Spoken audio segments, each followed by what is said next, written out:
Welcome to rhythm of learning. നമ്മളെല്ലാവരും stage 1 exam കണ്ടു, LGSന്റെ അല്ലെ, അഥവാ 10th പ്രിലിംസിന്റെ കണ്ടു. അപ്പൊ നമുക്ക് മനസ്സിലായി ഏറ്റവും കൂടുതൽ ചോദ്യങ്ങൾ വന്നിരിക്കുന്നത് എവിടെ നിന്നാണ്, അതായത് ജോഗ്രഫി വിഭാഗത്തിൽ നിന്നാണ്. അത് തന്നെ ചില ചോദ്യങ്ങൾ +1 ജോഗ്രഫിയിൽ നിന്ന് ചോദിച്ചിട്ടുണ്ട്. അങ്ങനെ ചോദിച്ചിട്ടുള്ള ഒരു ചാപ്റ്റർ ആണ് +1 ജോഗ്രഫിയിലെ മൂന്നാമത്തെ ചാപ്റ്റർ ആയിട്ടുള്ള നീരൊഴുക്ക് വ്യൂഹം എന്ന് പറയുന്ന ചാപ്റ്ററിൽ നിന്ന് ചോദ്യങ്ങൾ വന്നിട്ടുണ്ട്. അപ്പൊ ഇന്ന് ഈ ചാപ്റ്റർ ആണ് നമ്മൾ പഠിക്കാനായിട്ട് പോകുന്നത്. ശ്രദ്ധയോടുകൂടി പഠിക്കുക. അപ്പോ ആദ്യം തന്നെ ഇവിടെ കൊടുത്തിരിക്കുന്നത് നീരൊഴുക്ക് എന്ത് എന്നുള്ളതാണ്. കൃത്യമായ നീരൊഴുക്കിനെ കുറിച്ച് കൃത്യമായിട്ട് ഇവിടെ ബോക്സില് നീരൊഴുക്കിനെ കുറിച്ച് പറയുന്നുണ്ട്. കൃത്യമായ ചാലുകളിലൂടെയുള്ള ജലത്തിന്റെ ഒഴുക്കിനെയാണ് നീരൊഴുക്ക് എന്ന് പറയുന്നത്. ഇത്തരം നീരൊഴുക്കുകളുടെ ഒരു ശൃംഖലയാണ് നീരൊഴുക്ക് വ്യൂഹം അഥവാ ഡ്രൈനേജ് സിസ്റ്റം. ഒരു പ്രദേശത്തിന്റെ നീരൊഴുക്കു മാതൃക, ഭൂവിജ്ഞാനീയ കാലഘട്ടം, ശിലകളുടെ സ്വഭാവവും ഘടനയും, ഭൂപ്രകൃതി, ചരിവ്, നീരൊഴുക്കിന്റെ അളവും തുടർച്ചയും എന്നിവയുടെ ഫലമാണ്. അപ്പൊ എന്തിന്റെയൊക്കെ അടിസ്ഥാനത്തിലാണ് എന്താ പറയാ നീരൊഴുക്കിന്റെ എന്താ പറയണ്ടേ, ഭൂവിജ്ഞാന കാലഘട്ടം, അതുപോലെ തന്നെ ശിലകളുടെ സ്വഭാവം, ഘടന, ഭൂപ്രകൃതി, ചെരിവ്, നീരൊഴുക്കിന്റെ അളവ്, ഇതൊക്കെ അടിസ്ഥാനപ്പെടുത്തിയിരിക്കും എന്തെന്ന് പറഞ്ഞ നീരൊഴുക്ക് വ്യൂഹം എന്ന് പറഞ്ഞിട്ടുണ്ടെങ്കിൽ, ഇനി പ്രധാന നീരൊഴുക്കു മാതൃകകളാണ് പറയുന്നത്. ഏതൊക്കെയാണ്? ഒരു മരത്തിന്റെ ചില്ലകളോട് സാദൃശ്യമുള്ള നീരൊഴുക്കു മാതൃകയാണ് ശിഖരാകൃതി മാതൃക. നമ്മളിപ്പോ പനയോലയുടെ ആകൃതിയില് അല്ലെങ്കിൽ നീരാളിയുടെ ആകൃതിയിലുള്ള തടാകം എന്നൊക്കെ പറഞ്ഞ് നമ്മൾ പഠിക്കുന്നുണ്ട് ഇല്ലേ? അപ്പൊ അതുപോലെ തന്നെ ഇവിടെ പറയാണ്, അഷ്ടമുടി കായലൊക്കെ നമ്മൾ പഠിക്കുന്നുണ്ട്. അപ്പൊ ഇവിടെ നോക്കിയേ, മരത്തിന്റെ ചില്ലകളോട് സാദൃശ്യമുള്ള നീരൊഴുക്ക് മാതൃകയെ ശിഖരാകൃതി മാതൃക എന്ന് വിളിക്കുന്നു. അത് ഉത്തരേന്ത്യൻ സമതലങ്ങളിലെ നദികൾ ശിഖരാകൃതി മാതൃകയിലുള്ള നീരൊഴുക്ക് വ്യൂഹങ്ങളാണ്. കുന്നിൻ മുകളിൽ നിന്നും നദികൾ ഉത്ഭവിച്ച് എല്ലാ ദിശകളിലേക്കും ഒഴുകുമ്പോൾ, അപ്പൊ ഏതെങ്കിലും ഒരു സ്പോട്ടിൽ നിന്നല്ലേ അത് ഉത്ഭവിക്കണേ. അപ്പൊ കേന്ദ്ര പ്രഭവ നീരൊഴുക്കു മാതൃക രൂപപ്പെടുന്നു. ഇപ്പോ അമർകണ്ടക് പീഠഭൂമിയിൽ നിന്നും ഉത്ഭവിക്കുന്ന നദികൾ കേന്ദ്രപ്രഭവ നീരൊഴുക്കു മാതൃകയ്ക്ക് ഉദാഹരണമാണ്. ഇനി പ്രാഥമിക പോഷക നദികൾ സമാന്തരമായി ഒഴുകുകയും ദ്വിതീയ പോഷക നദികൾ ഇവയിൽ 90 ഡിഗ്രി കോണീയമായി ചേരുകയും ചെയ്യുമ്പോൾ ജലായുധ നീരൊഴുക്കു മാതൃക രൂപപ്പെടുന്നു. അടുത്തത്, നദികൾ എല്ലാ ദിശകളിൽ നിന്നും ഒരു തടാകത്തിലേക്കോ താഴ്ചയിലേക്കോ ഒഴുകിയെത്തുമ്പോൾ അഭികേന്ദ്രം, എന്താണ്? അഭികേന്ദ്ര മാതൃക രൂപപ്പെടുന്നു. അങ്ങനെ പല രീതിയില് ശിഖരാകൃതി മാതൃക, കേന്ദ്ര പ്രഭവ മാതൃക, ജലായുധ നീരൊഴുക്ക് മാതൃക, അഭികേന്ദ്ര മാതൃക, അങ്ങനെ 4 രീതിയിലുള്ള നീരൊഴുക്കു മാതൃകകളുണ്ട് എന്ന് നിങ്ങൾ ഓർത്തു വെച്ചോളൂ. ഇനി നീർത്തടത്തെ മറ്റൊരു നീർത്തടത്തിൽ നിന്നും വേർതിരിക്കുന്ന അതിർത്തിയെ നമ്മൾ ജലവിഭാജകം അഥവാ വാട്ടർ ഡിവൈഡ് എന്ന് വിളിക്കുന്നു. വലിയ നദികളുടെ വൃഷ്ടി പ്രദേശങ്ങളാണ് നദീതടങ്ങൾ അഥവാ റിവർ ബേസിൻ. ചെറിയ നദികളുടെ വൃഷ്ടി പ്രദേശങ്ങൾ നീർത്തടങ്ങൾ അഥവാ വാട്ടർ ഷെഡ്സ് എന്ന് അറിയപ്പെടുന്നു. നദീതടങ്ങളും നീർത്തടങ്ങളും തനത് സ്വഭാവ സവിശേഷതകൾ ഉള്ളവയാണ്. ഇതിന്റെ ഒരു ഭാഗത്ത് നടക്കുന്ന പ്രവർത്തനത്തിന്റെ സ്വാധീനം മറ്റു ഭാഗങ്ങളിലും അനുഭവപ്പെടുന്നു. അതിനാലാണ് ഇവ സൂക്ഷ്മ, സാമാന്യം, വിസ്തൃത, സ്ഥൂലതല ആസൂത്രണ മേഖലകളിലായി കേന്ദ്രീകരിക്കപ്പെടുന്നത്. ഇന്ത്യൻ നദീവ്യൂഹത്തെ വിവിധ രീതികളിൽ തരംതിരിക്കാം. നീരൊഴുക്കിന്റെ ദിശയുടെ അടിസ്ഥാനത്തിൽ ഇവയെ അറബിക്കടൽ നദീവ്യൂഹം, ബംഗാൾ ഉൾക്കടൽ നദീവ്യൂഹം, അതായത് അറബിക്കടലിലേക്ക് ഒഴുകിയെത്തുന്നു, ബംഗാൾ ഉൾക്കടലിലേക്ക് ഒഴുകുന്ന എക്സാമ്പിൾ പറയാൻ വെച്ചാൽ കിഴക്കോട്ട് ഒഴുകുന്ന നദി, പടിഞ്ഞാറോട്ട് ഒഴുകുന്ന നദി, അതന്നെ. ഡൽഹി മലനിരകളും ആരവലി, സഹ്യാദ്രി മലനിരകളും ഉൾപ്പെടുന്ന ജലവിഭാജകമാണ് ഇവയെ വേർതിരിക്കുന്നത്. ഇന്ത്യയിലെ നീർത്തടങ്ങളുടെ മൊത്തം വിസ്തൃതി 77% ബംഗാൾ ഉൾക്കടലിലേക്ക് ഒഴുകുന്ന ഏതാണ്? ഗംഗ, ബ്രഹ്മപുത്ര, കൃഷ്ണ, കാവേരി, മഹാനദി എന്നീ നദികളും നീർത്തടങ്ങളുമാണ്. വിസ്തൃതിയുടെ 23% സിന്ധു, നർമ്മദ, താപ്തി, പെരിയാർ തുടങ്ങിയ അറബിക്കടലിലേക്ക് ഒഴുകുന്ന നദികളുടെ നീർത്തടങ്ങളാണ്. നീർത്തടത്തിന്റെ വലിപ്പത്തെ ആസ്ഥാനമാക്കി നദീതടങ്ങളെ നമുക്ക് മൂന്നായി തിരിക്കാം. അതായത് major river basins, medium river basins, minor river basins. അതിൽ മേജർ എന്ന് പറഞ്ഞിട്ടുണ്ടെങ്കിൽ മേജർ റിവർ ബേസിൻസിന് ഉദാഹരണം ഏതാണ്? ഗംഗ, ബ്രഹ്മപുത്ര, കൃഷ്ണ, താപ്തി, നർമ്മദ, മഹി, പെണ്ണാറ്, സബർമതി, ബരക്ക് തുടങ്ങിയവയാണ്. ഇനി അടുത്തത് സാമാന്യം അഥവാ മീഡിയം റിവർ ബേസിൻസിന് ഉദാഹരണം ഏതൊക്കെയാണെന്ന് ചോദിച്ചു കഴിഞ്ഞിട്ടുണ്ടെങ്കിൽ എന്താണ്? കാളിന്തി, പെരിയാറ്, മേഘ്ന തുടങ്ങിയ 44 നദീവ്യൂഹങ്ങളാണ്. ചെറിയ നദീവ്യൂഹങ്ങൾ എന്ന് പറയുമ്പോൾ, ചെറിയ നദീതടങ്ങൾ എന്ന് പറയുമ്പോൾ 2000 ചതുരശ്ര കിലോമീറ്റർ കുറവ് വൃഷ്ടി പ്രദേശമൊക്കെ ഉള്ളു. മഴ കുറഞ്ഞ പ്രദേശങ്ങളിലെ ധാരാളം നദികൾ, മഴ കുറഞ്ഞ പ്രദേശങ്ങളിലെ നദികള് ഈ ഇതില് പെടുന്നു എന്നാ പറയണത്. അപ്പൊ ആദ്യത്തേതില് നമ്മള് എന്താ പറഞ്ഞേ? പ്രധാന നദീതടങ്ങള് 20,000 ചതുരശ്ര കിലോമീറ്റർ കൂടുതൽ വൃഷ്ടി പ്രദേശമുള്ള നദികള്. രണ്ടാമത്തത് 2000 മുട്ട് 20,000 വരെ. മൂന്നാമത്തത് 20,000 ചതുരശ്ര കിലോമീറ്റർ കുറവ് വൃഷ്ടി പ്രദേശം. അതായത് എന്താ വെച്ചാൽ അത്രയും മഴ കുറവാണെന്ന് അർത്ഥം. ഇന്ത്യയിലെ നദികളുടെ ഭൂപടം പരിശോധിച്ചാൽ ചില നദികൾ ഹിമാലയൻ പ്രദേശത്ത് ഉത്ഭവിച്ച് ബംഗാൾ ഉൾക്കടലിലും ചില നദികൾ അറബിക്കടലിലും ചേരുന്നതായി നമുക്ക് കാണാനായിട്ട് പറ്റും. അറിയാലോ? അപ്പോ ഉത്ഭവരീതിയുടെയും സ്വഭാവ പ്രത്യേകതകളുടെയും അടിസ്ഥാനത്തിൽ ഇന്ത്യൻ നദീവ്യൂഹത്തെ ഹിമാലയൻ നദി എന്നും ഉപദ്വീപിയൻ നദി എന്നും നമ്മൾ പഠിച്ചിട്ടുണ്ട് അല്ലെ? വേർതിരിക്കുന്നു. ഹിമാലയത്തിൽ നിന്ന് ഉത്ഭവിക്കുന്ന മറ്റു നദികളെക്കാൾ ഉത്ഭവത്തിലും പ്രായത്തിലും പഴക്കമുള്ളതിനാൽ ചമ്പൽ, ബെത്വ, സോൺ എന്നീ നദികളെ ഈ വിഭാഗത്തിൽ ഉൾപ്പെടുത്തുന്നതിന് പ്രശ്നങ്ങൾ ഉണ്ടെങ്കിൽ തന്നെയും ഇത് പൊതുവെ അംഗീകരിക്കപ്പെട്ടിട്ടുള്ള വർഗീകരണ രീതിയാണ്. അതുകൊണ്ട് തന്നെ ഈ വർഗീകരണ രീതിയാണ് നമ്മൾ ഫോളോ ചെയ്യുന്നത്. ഇന്ത്യൻ നീരൊഴുക്ക് വ്യൂഹങ്ങൾ. ചെറുതും വലുതുമായ ധാരാളം നദികൾ ചേർന്നാണ് ഇന്ത്യയിലെ നീരൊഴുക്ക് വ്യൂഹം രൂപപ്പെട്ടിട്ടുള്ളത്. പ്രധാനപ്പെട്ട 3 ഭൂപ്രകൃതി വിഭാഗങ്ങളുടെ പരിണാമ പ്രക്രിയകളുടെയും വർഷണത്തിന്റെ സ്വഭാവ സവിശേഷതകളുടെയും ഫലമാണ് ഇന്ത്യയിലെ നീരൊഴുക്ക് വ്യൂഹം. ഹിമാലയൻ നീരൊഴുക്ക് വ്യൂഹം നീണ്ട ഭൗമചരിത്ര കാലത്തിലൂടെ പരിണമിച്ചവയാണ് ഹിമാലയൻ നീരൊഴുക്ക് വ്യൂഹം. ഗംഗ, ബ്രഹ്മപുത്ര, സിന്ധു നദികളാണ് ഇതിൽ മുഖ്യമായും ഉൾപ്പെടുന്നത്. ഏതിൽ? ഹിമാലയൻ നീരൊഴുക്ക് വ്യൂഹത്തിൽ. മഴയിൽ നിന്ന് പഠിക്കണം. മഴയിൽ നിന്ന് മഞ്ഞുരുകിയും ജലം ലഭിക്കുന്നതിനാൽ ഇവ വറ്റാത്ത നദികളാണ്. ഹിമാലയ പർവ്വതം ഉയരുന്നതിനോടൊപ്പം തന്നെ നദികളുടെ അപരദന പ്രക്രിയയും നടന്നുകൊണ്ടിരിക്കുന്നു. അടുത്തത് എന്താണ്? കാലക്രമേണ ഇൻഡോ ബ്രഹ്മ നദി 3 നീരൊഴുക്ക് വ്യൂഹമായി വിഭജിക്കപ്പെട്ടു. പടിഞ്ഞാറ് സിന്ധു നദിയും അതിന്റെ 5 പോഷക നദിയും ജലം, ചിനാബ്, രവി, ബിയാസ്, സത്ലജ് അല്ലെ. മധ്യഭാഗത്ത് ഗംഗാ നദിയും ഹിമാലയൻ പോഷക നദികളും. കിഴക്ക് ബ്രഹ്മപുത്രയുടെ അസമിലെ ഭാഗങ്ങളും അതിന്റെ ഹിമാലയൻ പോഷക നദികളും. സിന്ധു ഗംഗാ നദികൾക്കിടയിൽ ജലവിഭാജകമായ പോട്ട്വാർ പീഠഭൂമി അല്ലെങ്കിൽ ഡൽഹി റിഡ്ജ് ഉൾപ്പെടുന്ന പശ്ചിമ ഹിമാലയത്തിന് പ്ലീസ്റ്റോസീൻ കാലഘട്ടത്തിൽ ഉത്ഭവിച്ച അല്ലെങ്കിൽ സംഭവിച്ച ഉത്ഥാനമായിരിക്കാം ഇത്തരത്തിൽ വിഭജിക്കപ്പെട്ടതിന് കാരണമായത്.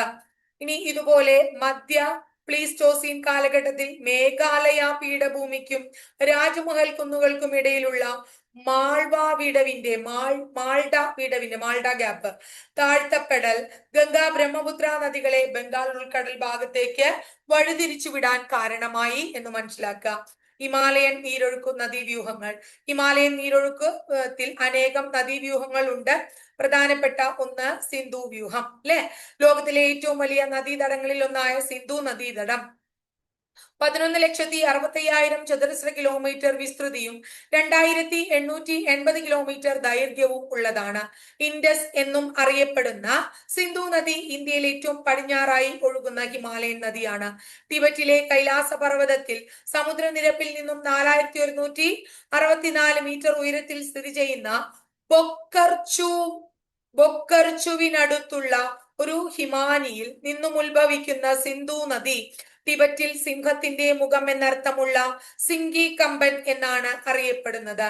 ലഡാക്കിനും സസ്കർ പർവ്വതനിരയ്ക്കും ഇടയിലുള്ള വടക്ക് പടിഞ്ഞാറൻ ദിശയിൽ ലഡാക്ക് പർവ്വതനിരയ്ക്ക് കുറുകെ ഒഴുകുമ്പോൾ ജമ്മു കാശ്മീരിൽ ഗിൽഗിത്തിനടുത്ത് അതിമനോഹരമായ ഗിരികന്ധര താഴ്വര സൃഷ്ടിക്കുന്നു.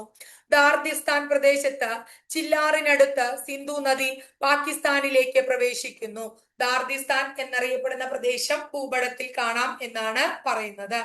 ഇനി അടുത്തത്, സിന്ധു നദി ജമ്മു കാശ്മീരിലെ ലേ ജില്ലയിലൂടെ മാത്രമേ ഒഴുകുന്നുള്ളൂ. ഇതിനിടയിൽ ധാരാളം ഹിമാലയൻ പോഷക നദികൾ സിന്ധുവിൽ ചേരുന്നു.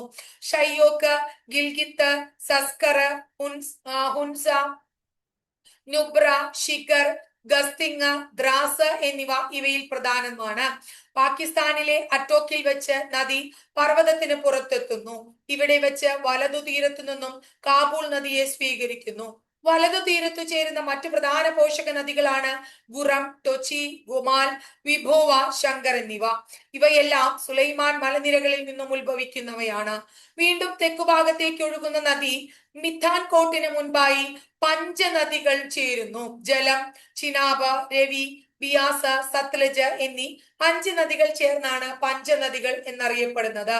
കറാച്ചിക്ക് കിഴക്കായി സിന്ധു നദി എവിടെ ചേരുന്നു? അറബിക്കടലിൽ ചേരുന്നു. പ്രധാനാണ് അല്ലെ. സിന്ധു നദിയുടെ പ്രധാന പോഷക നദിയായ ജലം കാശ്മീർ താഴ്വരയിലേക്ക് തെക്കുകിഴക്കായി സ്ഥിതി ചെയ്യുന്ന പീർപഞ്ചൽ മലനിരകളുടെ താഴ്വാരത്ത് വെറിനാഗ് നീരുറവയിൽ നിന്നുമാണ് ഉത്ഭവിക്കുന്നത്. വെറിന ഗ്ലേസിയറിൽ നിന്നാണ് ജലം ഉത്ഭവിക്കുന്നത്. ശ്രീനഗറിലൂടെയും വൂളർ തടാകത്തിലൂടെയും ഒഴുകുന്ന ജലം നദി ആഴമേറിയതും ഇടുങ്ങിയതുമായ ഗിരികന്ധര താഴ്വരകളിലൂടെ പാകിസ്ഥാനിനടുത്ത് വെച്ച് ചിനാബ് നദിയുമായി ചേരുന്നു. സിന്ധുവിന്റെ ഏറ്റവും വലിയ പോഷക നദിയാണ് ചിനാബ്. ചന്ദ്ര എന്നും ബാഗ എന്നും പേരുള്ള 2 അരുവികൾ ഹിമാചൽ പ്രദേശിലെ കിലോങ്ങിനടുത്ത് ദാന്തിയയിൽ സംഗമിച്ച് രൂപപ്പെടുന്നതിനാൽ ചിനാബ് ചന്ദ്രഭാഗ എന്നും അറിയപ്പെടുന്നു. സിന്ധു നദിയുടെ മറ്റൊരു പ്രധാന പോഷക നദിയായ രവി ഹിമാചൽ പ്രദേശിലെ റോഹ്താങ് ചുരത്തിന് പടിഞ്ഞാറായുള്ള കല്ലുകുന്നുകളിൽ നിന്നും ഉത്ഭവിച്ച് ചമ്പാ താഴ്വരയിലൂടെ ഒഴുകുന്നു. പീർപഞ്ചൽ, ദൗളാദർ പർവ്വതനിരകളുടെ തെക്കുകിഴക്കൻ പ്രദേശങ്ങളിലൂടെ ഒഴുകി പാകിസ്ഥാനിലെ സറായ് സിന്ധുവിൽ വെച്ച് ചിനാബ് നദിയിൽ ചേരുന്നു. സിന്ധു നദിയുടെ മറ്റൊരു പോഷക നദി ബിയാസ് സമുദ്രനിരപ്പിൽ നിന്നും 4000 മീറ്റർ ഉയരത്തിലുള്ള റോഹ്താങ് ചുരത്തിൽ ബിയാസ് കുണ്ടിൽ നിന്നും ഉത്ഭവിക്കുന്നു. കുള്ളു താഴ്വരയിലൂടെ ഒഴുകുന്ന ബിയാസ് നദി ദൗളാദർ പർവ്വതത്തിൽ നിന്നും കാട്ടിയിലും ലാർഗിലും ഗിരികന്ധരങ്ങൾ സൃഷ്ടിക്കുന്നു. പഞ്ചാബ് സമതലത്തിൽ കടക്കുന്ന നദി ഹരിക്കയ്ക്കടുത്ത് സത്ലജ് നദിയുമായി സന്ധിക്കുന്നു. ടിബറ്റിലെ മാനസ സരോവർ തടാകത്തിനടുത്ത് 4555 മീറ്റർ ഉയരത്തിൽ സ്ഥിതി ചെയ്യുന്ന രാക്കാസ് തടാകം, നമ്മളോട് PSC ഇപ്പൊ ചോദിച്ചു പ്രിലിംസിന്, രാക്കാസ് അല്ലെ.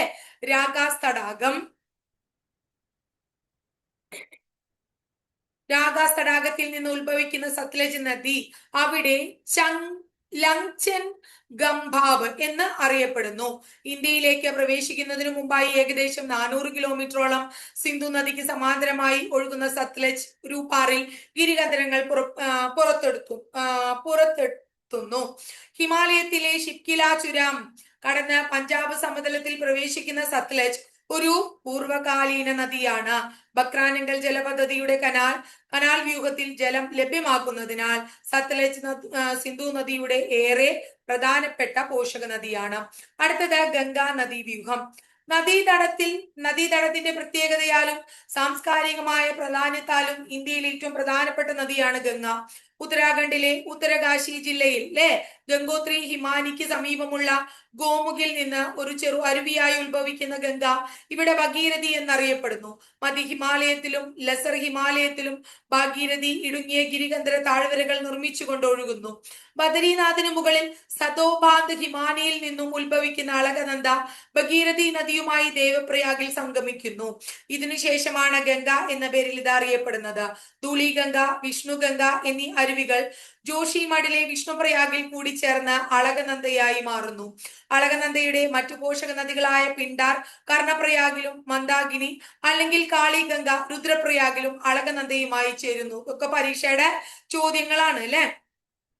ദേശീയ നദിയായ ഗംഗയിലെ മലിനീകരണം ഫലപ്രദമായി കുറയ്ക്കുക, നദിയുടെ പുനരുജ്ജീവനം എന്നിവ ഇരട്ട ഉദ്ദേശങ്ങളോടെ പതാക വാഹക പദ്ധതിയായി 2014 ജൂണിൽ ഭാരത സർക്കാർ അംഗീകരിച്ച സംയോജിത സംരക്ഷണ ദൗത്യത്തിന്റെ പേരാണ് നമാമി ഗംഗ പദ്ധതി.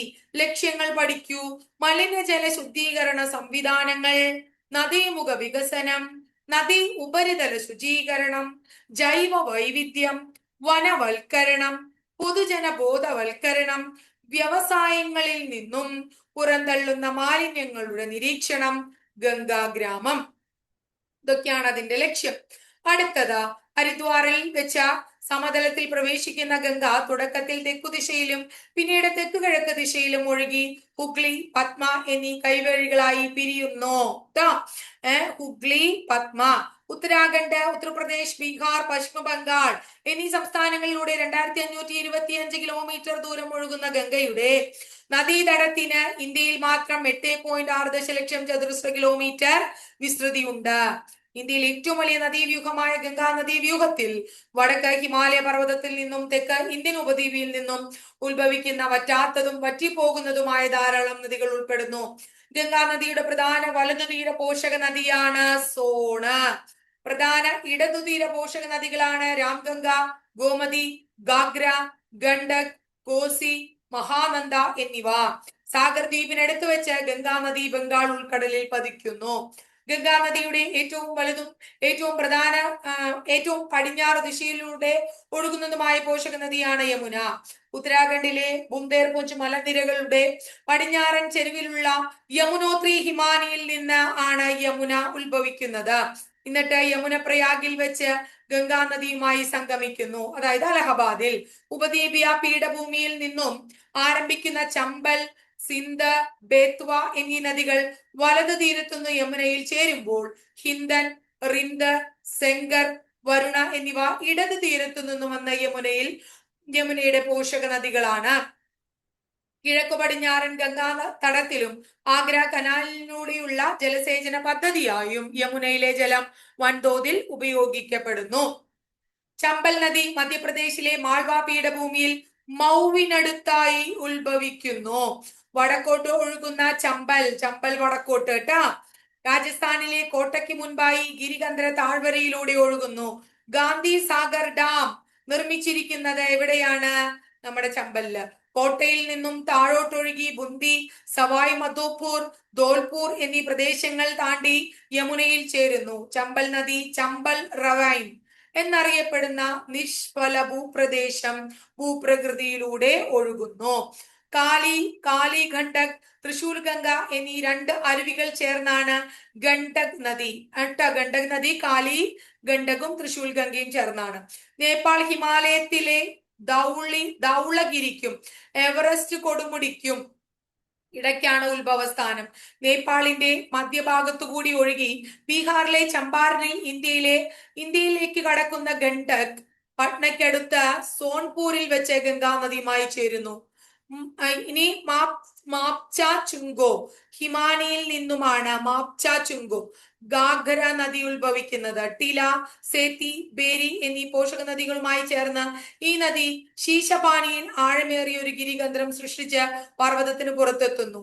ചപ്രയിൽ വെച്ച് ഗംഗയിൽ ചേരുന്നതിന് മുമ്പായി ശാരദാ നദി, അതായത് കാളിഗംഗ, ഗാഗ്രയിൽ ചേരുന്നു. ടിബറ്റിൽ എവറസ്റ്റ് കൊടുമുടിക്ക് വടക്കു ഭാഗത്തു നിന്നുമാണ് ഒരു പൂർവകാലീന നദിയായ കോസിയുടെ പ്രധാന അരുവി അരുൺ ഉത്ഭവിക്കുന്നത്. നേപ്പാളിൽ മധ്യ ഹിമാലയം കടന്നതിനു ശേഷം കിഴക്കു നിന്നും തമൂർ കോസിയും പടിഞ്ഞാറ് നിന്നും സോൺ കോസിയും പ്രധാന അരുവിയായ അരുണുമായി ചേർന്ന് സപ്തകോസിയായി മാറുന്നു. ഗഡ്വാൾ കുന്നുകളിൽ ഗർസൈനടുത്ത് നിന്നും ഉത്ഭവിക്കുന്ന ഒരു ചെറുനദിയാണ് രാമഗംഗ. ശിവാലിക് മലനിരകൾ മുറിച്ചു കടക്കുന്നതിന് ശേഷം തെക്കു പടിഞ്ഞാറ് ദിശയിലേക്ക് ഒഴുകുന്നു. ഉത്തർപ്രദേശിലെ നജിബാബാദിനടുത്ത് സമതലത്തിൽ പ്രവേശിക്കുന്ന രാംഗംഗ കനൌജിൽ വെച്ചാണ് ഗംഗയുമായി ചേരുന്നത്. ദാമോദർ നദി ഛോട്ടാ നാഗ്പൂർ പീഠഭൂമിയുടെ കിഴക്കൻ അതിർത്തിയിൽ ബ്രഹ്മ താഴ്വരയിലൂടെ ഒഴുകി ഹുഗ്ലി നദിയിൽ ചേരുന്നു. ബരാക്ക് നദി പ്രധാന പോഷക നദിയാണ്. ബംഗാളിന്റെ ദുഃഖം എന്നറിയപ്പെടുന്ന ദാമോദർ നദിയിലെ നീരൊഴുക്കിനെ ദാമോദർ വാലി കോർപ്പറേഷൻ എന്ന വിവിധോദ്ദേശ പദ്ധതിയിലൂടെ ഫലപ്രദമായി നിയന്ത്രിക്കാൻ സാധിച്ചു. നേപ്പാൾ ഹിമാലയത്തിലെ മിലം ഹിമാനിയിൽ നിന്നുത്ഭവിക്കുന്ന ശാരദ അഥവാ സരയൂ നദി ഗോരി ഗംഗ എന്നും അറിയപ്പെടുന്നു. ഇന്ത്യ നേപ്പാൾ അതിർത്തിയിൽ കാളി അല്ലെങ്കിൽ ചൗക്ക് എന്നറിയപ്പെടുന്ന ശാരദാ നദി ഇവിടെ വെച്ച് ഗാഗ്ര നദിയിൽ ചേരുന്നു. ഗംഗയുടെ മറ്റൊരു പോഷക നദിയായ മഹാനന്ദ ഡാർജിലിംഗ് കുന്നുകളിൽ നിന്ന് ഉത്ഭവിക്കുന്നു. ഇടതുകരയിലൂടെ പശ്ചിമ ബംഗാളിൽ വെച്ച് ഗംഗയിൽ ചേരുന്ന ഒടുവിലത്തെ പോഷക നദിയാണ് മഹാനന്ദ. ഗംഗയുടെ തെക്കു നിന്നും ചേരുന്നവയിൽ ഏറ്റവും വലിയ പോഷക നദിയായ സോൺ അമർകണ്ടക് പീഠഭൂമിയിൽ നിന്ന് ഉത്ഭവിക്കുന്നു. പീഠഭൂമിയുടെ പാർശ്വഭാഗത്ത് തുടർച്ചയായ വെള്ളച്ചാട്ടങ്ങൾ നിർമ്മിച്ചു കൊണ്ടൊഴുകുന്ന സോൺ പട്നയ്ക്ക് പടിഞ്ഞാറ് ആറയിൽ വെച്ച് ഗംഗയിൽ ചേരുന്നു. ഇനി അടുത്തതേതാ? ബ്രഹ്മപുത്ര നദീവ്യൂഹം. മാനസ സരോവർ തടാകത്തിനടുത്ത് കൈലാസ പർവ്വതത്തിലെ ചമയൊങ്തുങ് ഹിമാനിയിൽ നിന്നാണ് ലോകത്തിലെ ഏറ്റവും വലിയ നദികളിൽ ഒന്നായ ബ്രഹ്മപുത്ര ഉത്ഭവിക്കുന്നത്. ദക്ഷിണ ടിബറ്റിലെ വരണ്ടതും നിരപ്പാർന്നതുമായ പ്രദേശത്തിലൂടെ ഏകദേശം 1200 കിലോമീറ്റർ നീളത്തിൽ കിഴക്ക് ദിശയിൽ ഒഴുകുന്ന ബ്രഹ്മപുത്ര ഇവിടെ സാങ്പോ എന്നാണ് അറിയപ്പെടുന്നത്. സാങ്പോ എന്നാൽ ശുദ്ധീകരിക്കുന്ന എന്നാണ് അർത്ഥം. ടിബറ്റിലെ ഒരു പ്രധാന വലത് തീര പോഷക നദിയാണ് രംഗോ സാങ്പോ. മധ്യ ഹിമാലയത്തിലെ നംച ബർവ പർവ്വതത്തെ മുറിച്ചുകൊണ്ട് ആഴമേറിയ ഗിരികന്ധര താഴ്വരയിലൂടെ ഒഴുകിയതിനു ശേഷം മലയടിവാരത്ത് നദി സിയാങ് അല്ലെങ്കിൽ ദിഹാങ് എന്നറിയപ്പെടുന്നു. ദിഹാങ് ചോദിച്ചിട്ടുണ്ട്. ഈ നദി ഇന്ത്യയിലേക്ക് കടക്കുന്നത് അരുണാചൽ പ്രദേശിലെ സാദിയ പട്ടണത്തിന് പടിഞ്ഞാറ് വെച്ചാണ്. ദിബാങ് അഥവാ സിക്കാങ്, ലൂഹിത്ത് എന്നീ പോഷക നദികൾ ഇടത്തുനിന്നും ദിഹാങ്ങിനോട് ചേരുന്നു. ഇതിനുശേഷമാണ് ഈ നദി ബ്രഹ്മപുത്ര എന്നറിയപ്പെടുന്നത്. അസം താഴ്വരയിലൂടെ 750 കിലോമീറ്റർ ദൂരം ഒഴുകുമ്പോൾ ബ്രഹ്മപുത്രയിൽ അനേകം പോഷക നദികൾ വന്നു ചേരുന്നുണ്ട്.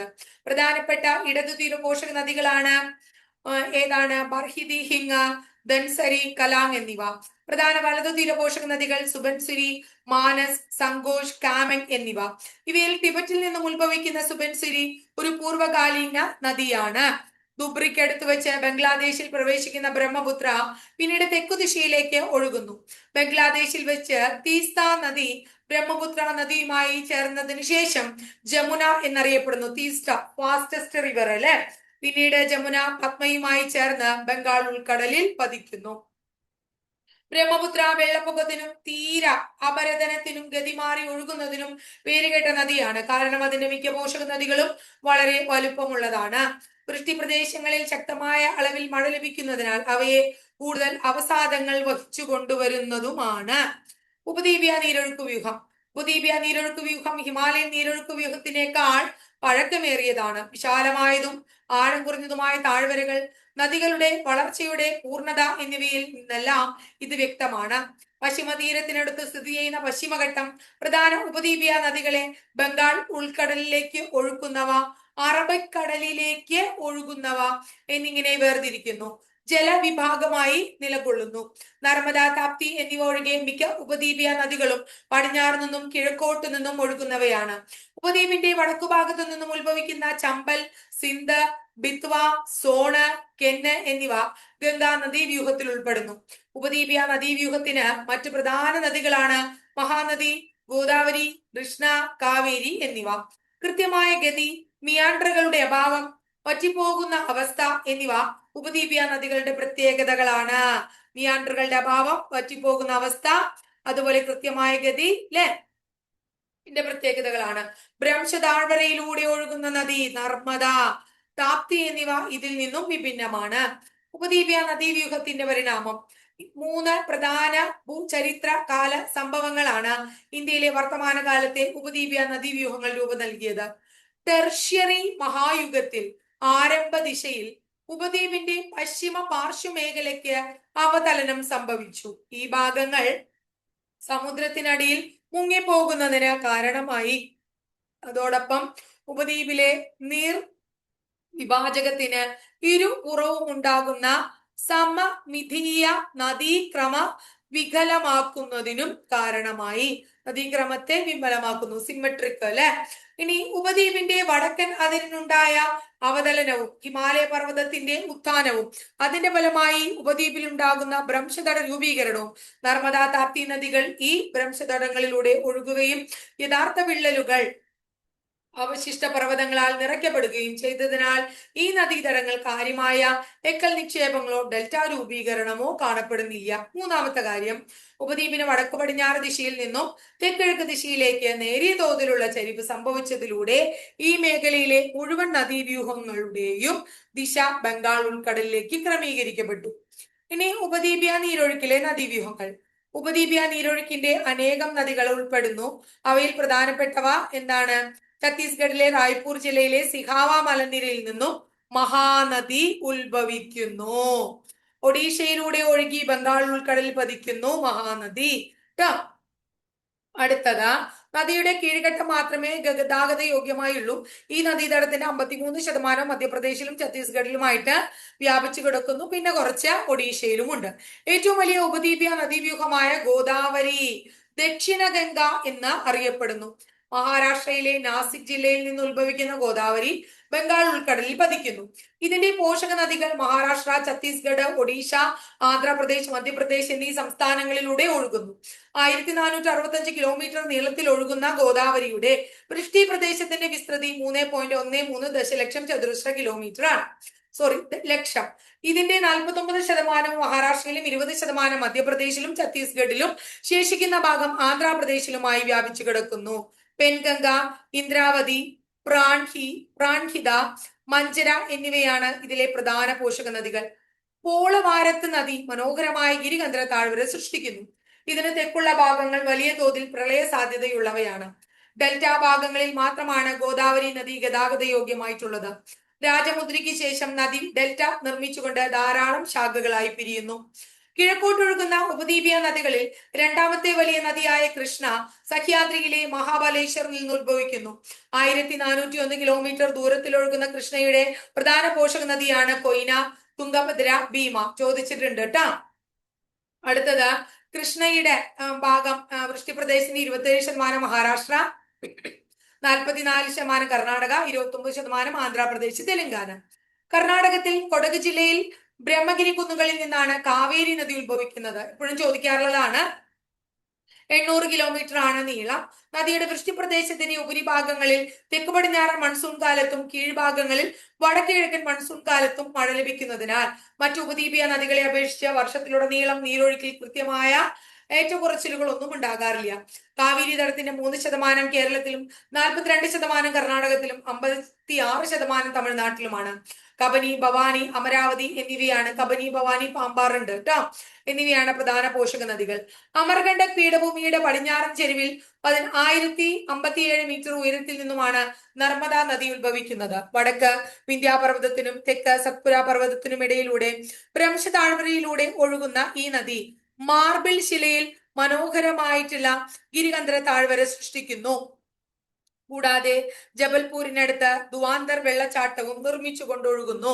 1312 കിലോമീറ്റർ ഒഴുകി ബറൂച്ചിന് തെക്കായി 27 കിലോമീറ്റർ നീളത്തിലുള്ള വിശാലമായ അഴിമുഖം സൃഷ്ടിച്ചുകൊണ്ട് അറബിക്കടലിൽ പതിക്കുന്നു. ഇനി അടുത്തത്, നർമ്മദ നദിയിലാണ് സർദാർ സരോവർ ഡാം നിർമ്മിച്ചിരിക്കുന്നത്. അടുത്തത്, നമാമി ദേവി നർമ്മദേ എന്ന പേരിലുള്ള നർമ്മദ നദീതീര സംരക്ഷണ ദൗത്യം. അപ്പൊ നർമ്മദ നദീതീര സംരക്ഷണ ദൗത്യത്തിന്റെ പേരെന്താ? നമാമി ദേവി നർമ്മദേ. പടിഞ്ഞാറോട്ട് ഒഴുകുന്ന മറ്റൊരു പ്രധാന നദിയായ താപ്തി മധ്യപ്രദേശിലെ ബേട്ടൂർ ജില്ലയിൽ മുൾട്ടായിൽ നിന്ന് ഉത്ഭവിക്കുന്നു. 724 കിലോമീറ്റർ നീളമുള്ള താപ്തിയുടെ നദീതടം എന്താണ്? 65,145 ചതുരശ്ര കിലോമീറ്റർ വിസ്തൃതിയാണ്. വിസ്തൃതി ഒന്നും പഠിക്കണ്ട കേട്ടോ. ഇത് എങ്ങനെയാണ്? മഹാരാഷ്ട്ര, മധ്യപ്രദേശ്, ഗുജറാത്തിലൂടെയൊക്കെ ഒഴുകുന്നു. ആരവല്ലിക്ക് പടിഞ്ഞാറായുള്ള രാജസ്ഥാനിലെ ഏറ്റവും വലിയ നദീവ്യൂഹമാണ് ലൂണി. പുഷ്കറിനടുത്ത് നിന്ന് ഉത്ഭവിക്കുന്ന സരസ്വതി, സബർമതി എന്നീ 2 ശാഖകൾ ആരവല്ലി നിരകളിൽ നിന്ന് ഗോവിന്ദ്ഗറിൽ സംഗമിക്കുന്നതോടുകൂടി ലൂണി നദി രൂപം കൊള്ളുന്നു. ടെൽവാര വരെ പടിഞ്ഞാറോട്ട് ഒഴുകുന്ന ലൂണി പിന്നീട് തെക്ക് പടിഞ്ഞാറ് ദിശയിൽ സഞ്ചരിച്ച റാൻ ഓഫ് കച്ചിൽ ചേരുന്നു. അത് മഴക്കാലത്ത് മാത്രമേ നീരൊഴുക്കുള്ളൂ കേട്ടോ.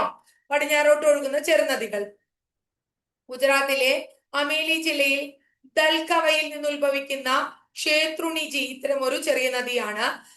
ഇനി ഭദ്ര നദി രാജ്കോട്ട് ജില്ലയിലെ അന്യാലി ഗ്രാമത്തിൽ നിന്നും ആരംഭിക്കുന്നു. പഞ്ചമഹൽ ജില്ലയിൽ ഗണ്ടാർ ഗ്രാമത്തിൽ നിന്നുമാണ് ദാദർ നദി ആരംഭിക്കുന്നത്. സബർമതിയും മഹിയുമാണ് ഗുജറാത്തിലെ രണ്ട് പ്രധാന നദികൾ. നാസിക് ജില്ലയിലെ ത്രയംബകം കുന്നുകളിൽ നിന്ന് അല്ലെ ആണ് എന്താണ് വൈതർണ നദിയുടെ ഉത്ഭവം. കാളിന്തി നദി ബൽഗാം ജില്ലയിൽ നിന്നും ആരംഭിച്ച് കർവാർ ഉൾക്കടലിൽ പതിക്കുന്നു ട്ടോ. ഇനി അടുത്തത് ബേഡ്തി നദി ഹുബ്ലി ദർവാറിൽ നിന്നുമാണ് ഉത്ഭവിക്കുന്നത്. കർണാടകത്തിലെ പടിഞ്ഞാറോട്ട് ഒഴുകുന്ന പ്രധാന നദിയാണ് ശരാവതി. ശിവമോഗ ജില്ലയിൽ നിന്ന് ഉത്ഭവിക്കുന്ന ശരാവതിക്ക് എന്താണ് 2229 ചതുരശ്ര കിലോമീറ്റർ വൃഷ്ടിപ്രദേശമുണ്ട്. ഇനി അടുത്തത് ഗോവയിലെ രണ്ട് പ്രധാന നദികളാണ് മണ്ടോവി ചോദിച്ചിട്ടുണ്ട്, ജുവാരി. കേരളത്തിലെ നീളമേറിയ നദിയായ ഭാരതപ്പുഴ ആനമലയിൽ നിന്ന് ഉത്ഭവിക്കുന്നു. പൊന്നാനി പുഴ എന്നും അറിയപ്പെടുന്നു. ഭാരതപ്പുഴയുടെ നദീതടം 5397 ചതുരശ്ര കിലോമീറ്റർ വിസ്തൃതമാണ്. ഇതിനെ കർണാടകയിലെ ശരാവതി നദിയുടെ വൃഷ്ടിപ്രദേശവുമായി താരതമ്യം ചെയ്തു നോക്കാനാണ് പറയുന്നത്. കേരളത്തിലെ രണ്ടാമത്തെ വലിയ നദിയായ പെരിയാറിന്, അതായത് നമ്മൾ കേരളത്തിലെ ഏറ്റവും നീളമേറിയ നദിയാണ് പെരിയാർ എന്ന് പറയുന്നത്. ഇവര് വലുപ്പാണ്, അതായത് വിസ്തൃതിയാണ് ഇവിടെ പറയുന്നത് കേട്ടോ. പെരിയാറിന് 5243 ചതുരശ്ര കിലോമീറ്റർ വൃഷ്ടിപ്രദേശമാണുള്ളത്. ഭാരതപ്പുഴയുടെയും പെരിയാറിന്റെയും വൃഷ്ടിപ്രദേശം കേരളത്തിൽ നേരിയ വ്യത്യാസമാണുള്ളത് വിസ്തൃതിയില്. കേരളത്തിൽ മറ്റൊരു പ്രധാന നദിയാണ് പമ്പ എന്നും കൂടി പറയാം ട്ടോ. അത് വേമ്പനാട്ട് കായലിലാണ് പതിക്കുന്നത് എന്നും കൂടി പറയുന്നുണ്ട്. ഇനി അടുത്തത് നോക്കൂ, ഇവിടെ കിഴക്കോട്ട് ഒഴുകുന്ന നദികൾ. കിഴക്കോട്ട് ഒഴുകുന്ന ചെറുനദികളാണ്. ചെറുനദികളുണ്ട്, ഇവ ബംഗാൾ ഉൾക്കടലിൽ ചേരുന്നു. ചെറുതെങ്കിലും ഇവ പ്രധാനപ്പെട്ടവയാണ്. സുവർണരേഖ, വൈതർണി, ബ്രാഹ്മണി, വംശധാര, പെണ്ണാറ്, പാലാറ്, വൈഗ എന്നിവയാണ് പ്രധാനപ്പെട്ട നദികൾ എന്നാണ് പറയുന്നത് കേട്ടോ. ഇനി നദീ നീരൊഴുക്ക് ക്രമം. നദികളിൽ വർഷം മുഴുവൻ ഒഴുകുന്ന ജലത്തിന്റെ അളവ് ഒരുപോലെയല്ല. ഇത് ഋതുക്കൾക്കനുസരിച്ച് വ്യത്യാസപ്പെട്ടുകൊണ്ടിരിക്കും. ഇപ്പൊ ഗംഗയിലും കാവേരിയിലും ഏത് ഋതുവിലായാലും പരമാവധി നീരൊഴുക്ക് ഉണ്ടാകുന്നത്. അതാണ് ഇതിവിടെ പറയുന്നത്, ഈ ഒരു വൃഷ്ടിപ്രദേശത്തിന്റെ കിലോമീറ്റർ കണക്കൊക്കെ കൊടുത്തിട്ടുണ്ട്. അതൊന്നും നമ്മൾ പഠിക്കണ്ട. ഒരു വർഷ കാലയളവിൽ നദിയിലെ നീരൊഴുക്കിന്റെ പൊതു സ്വഭാവത്തെയാണ് നമ്മള് നദീ നീരൊഴുക്ക് ക്രമം എന്ന് പറയുന്നത്. ഹിമാലയത്തിൽ നിന്ന് ഉത്ഭവിക്കുന്ന നദികൾ വറ്റാത്ത നദികളാണ്. കാരണം അവയ്ക്ക് ഹിമാനികളിൽ നിന്ന് മഞ്ഞുരുകയും മഴക്കാലത്ത് മഴയിൽ നിന്ന് ജലം ലഭിക്കുകയും ചെയ്യുന്നു കേട്ടോ. ദക്ഷിണേന്ത്യൻ നദികൾ ഹിമാനിയിൽ നിന്ന് ഉത്ഭവിക്കുന്നവയല്ലാത്തതിനാൽ അവയുടെ നീരൊഴുക്കുകളിൽ ഏറ്റക്കുറച്ചിലുകൾ അനുഭവപ്പെടാറുണ്ട്. ഓക്കെ, ഇവിടെ പറയുന്നത്, ഹിമാലയൻ നദികളുടെ ഉത്ഭവസ്ഥാനം ഹിമാനികൾ നിറഞ്ഞ ഹിമാലയ പർവ്വതമാണ്. ഉപദ്വീപീയ നദികളുടെ ആണെങ്കിൽ ഉപദ്വീപീയ പീഠഭൂമിയും മധ്യ ഉന്നത തടവുമാണ്. നീരൊഴുക്കിന്റെ സ്വഭാവം ഹിമാലയൻ നദികൾ പറ്റില്ല അല്ലെ, അവർക്ക് മഴയും അല്ലെങ്കിൽ മഞ്ഞുരുക്കിയിട്ടൊക്കെ വെള്ളം ഉണ്ടാവും. ഈ ഉപദ്വീപീയ നദികൾ അങ്ങനെയല്ല, മൺസൂണിനെ ആശ്രയിച്ചിട്ടാണ്. നീരൊഴുക്കിന്റെ തരം, അതായത് ഹിമാലയ നദികളെ സമതല പ്രദേശങ്ങളിൽ വൃക്ഷ ശിഖര മാതൃക തീർക്കുന്നു. നമ്മൾ നേരത്തെ പറഞ്ഞു. ഇവിടെ നേരത്തെ പറഞ്ഞില്ലേ, ജലായുധ, കേന്ദ്രപ്രഭവ, ചതുരാകൃതി മാതൃകകളാണെന്ന്. നദിയുടെ പ്രകൃതം. ഹിമാലയ നദികൾ നീളമേറിയ ചാല്, ദുർഘടമായ പർവ്വതങ്ങളിലൂടെ ഒഴുകുമ്പോ ശീർഷതല അപരദനം, നദീ അപഹരണം അങ്ങനെയൊക്കെ ഉണ്ട് അല്ലെ. സമതലങ്ങളിൽ വലയങ്ങൾ രൂപപ്പെടല്, ഗതി മാറി ഒഴുകൽ, ഇതൊക്കെ ഉണ്ട്. ഇനി ഉപദ്വീപീയ നദികൾ കൃത്യമായിട്ട് ക്രമീകരിക്കപ്പെട്ട താഴ്വരകളിലൂടെയും ഒക്കെ ചെറുതും സ്ഥിരതയുള്ളമായിട്ടുള്ള ചാലിലൂടെയൊക്കെ ഒഴുകുക. ഇനി ഹിമാലയൻ നദികൾക്ക് വളരെ വിസ്തൃതമായ തടങ്ങളാണ്. വിസ്തൃതി കുറഞ്ഞതാണ് ഉപദ്വീപീയ. ഇനി ഹിമാലയൻ നദികളുടെ പ്രായം യുവത്വഘട്ടത്തിലെ തീവ്ര ശക്തിയുള്ള നീരൊഴുക്ക്. താഴ്വരകളുടെ ആഴം വർദ്ധിക്കുന്ന യുവത്വഘട്ടത്തിലെ തീവ്ര ശക്തിയുള്ള നീരൊഴുക്കാണ്. എന്നാൽ ഉപദ്വീപീയ നദി അപക്ഷയത്തിലൂടെ ഏറെക്കുറെ നിരപ്പായ തലത്തിൽ എത്തിച്ചേർന്ന പ്രായാധിക്യമുള്ളതാണ്. അപ്പൊ ഹിമാലയൻ നദികളാണ് ചെറുപ്പക്കാര്, ഉപദ്വീപീയ നദികൾ പ്രായമുള്ളവരാണെന്ന് കേട്ടോ. അത്രേ ഇവിടെ ഉദ്ദേശിക്കുന്നുള്ളൂ. മൺസൂൺ മഴക്കാലത്ത് നീരൊഴുക്ക് ക്രമാനുഗതമായി വർദ്ധിച്ചു വരുന്നു.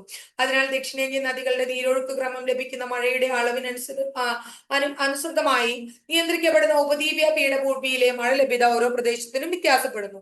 നിശ്ചിത സമയത്തിനുള്ളിൽ ഒരു നദിയിലൂടെ ഒഴുകുന്ന ജലത്തിന്റെ അളവാണ് നീരൊഴുക്കിന്റെ തോത്. ഇതൊരു സെക്കൻഡിൽ എത്ര ഘന അടി അല്ലെങ്കിൽ ഒരു സെക്കൻഡിൽ എത്ര ഘനമീറ്റർ എന്നിവ എന്ന ഏകകത്തിൽ കണക്കാക്കുന്നു. ഗംഗാനദിയിൽ ഏറ്റവും കുറഞ്ഞ നീരൊഴുക്ക് ജനുവരി മുതൽ ജൂൺ വരെയുള്ള കാലയളവിലാണ്. ഓഗസ്റ്റ് സെപ്റ്റംബർ മാസത്തിലായിരിക്കും പരമാവധി നീരൊഴുക്ക് കാണപ്പെടുന്നത്. മഴക്കാലത്ത് ഗംഗാ നദിക്ക് മൺസൂൺ ക്രമമായിരിക്കും. സെപ്റ്റംബറിന് ശേഷം നീരൊഴുക്കിൽ കുറവ് സംഭവിക്കും. വേനലിന്റെ ആരംഭത്തിൽ തന്നെ മഞ്ഞുരുകുന്നതിനാൽ മൺസൂൺ മഴ വരുന്നതിന് മുമ്പ് തന്നെ ഗംഗാ നദിയിൽ വളരെ ശക്തിയായ നീരൊഴുക്കുണ്ടാകും. ബറാക്കയിൽ ഗംഗാ നദിയിലെ ശരാശരി കൂടിയ നീരൊഴുക്ക് ഏതാണ്ട് 55,000 ക്യൂസെക്സ് ആണ്. അതേസമയം കുറഞ്ഞ നീരൊഴുക്ക് 1,300 ക്യൂസെക്സും. ഇനി ഹിമാലയൻ നദികളുമായി താരതമ്യം ചെയ്യുമ്പോൾ ഉപദ്വീപീയ നദികൾ അവയുടെ നീരൊഴുക്ക് ക്രമത്തിൽ ശ്രദ്ധേയമായ വ്യത്യാസം കാണിക്കുന്നുമുണ്ട്. ജനുവരി മുതൽ ജൂലൈ വരെ നർമ്മദയിലെ നീരൊഴുക്കിന്റെ അളവ് വളരെ കുറവാണ്. എന്നാൽ ആഗസ്റ്റ് മാസത്തിൽ വളരെ പെട്ടെന്ന് ഉയരും ചെയ്യും. ആഗസ്റ്റ് മാസത്തിലെ നീരൊഴുക്കിന്റെ ഉയർച്ചയും ഒക്ടോബർ മാസത്തിലെ നീരൊഴുക്കിന്റെ അളവിലെ താഴ്ചയും വളരെയധികം ശ്രദ്ധേയമാണ് എന്നാണ് പറയപ്പെടുന്നത്. ഗോദാവരി നദിയിൽ മെയ് മാസത്തിലാണ് കുറവ്. നീരൊഴുക്ക് കൂടുതലാണെങ്കിൽ ജൂൺ ജൂലൈ ആഗസ്റ്റ് മാസങ്ങളിൽ. ആഗസ്റ്റിന് ശേഷം നീരൊഴുക്കിൽ വലിയ തോതിൽ കുറവുണ്ടാകുമെങ്കിലും ഒക്ടോബർ നവംബറിലും നീരൊഴുക്ക് ജനുവരി മുതൽ മെയ് വരെയുള്ള ഏതൊരു മാസത്തിലേതിനേക്കാളും കൂടുതലുമായിരിക്കും. ഗോദാവരിയിൽ മൂളാവാരത്തെ ശരാശരി എന്താ പറയാ ഉയർ നീരൊഴുക്ക് എന്താണ് 3,200 ക്യൂസെക്സുമാണ്. അതേസമയം ശരാശരി കുറഞ്ഞ നീരൊഴുക്ക് വെറും 50 ക്യൂസെക്സ് ആണ്. അത് മനസ്സിലാക്കാനാണ്, അല്ലാണ്ട് ഇത് കാണാപ്പാടം പഠിക്കൊന്നും വേണ്ട കേട്ടോ.